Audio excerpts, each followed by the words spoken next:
Ang oregano ay isang uri ng namumulaklak na halaman sa pamilya ng mint na Lamiaceae.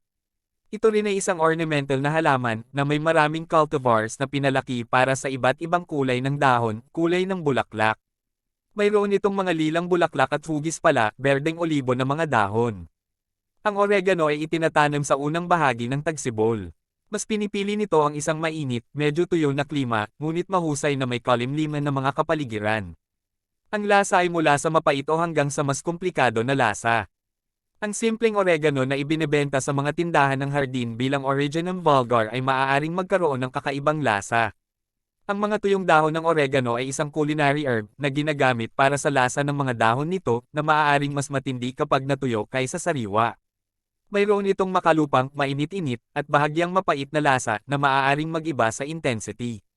Ang mahahalagang langis ng oregano ay nakuha mula sa mga dahon ng halaman ng oregano.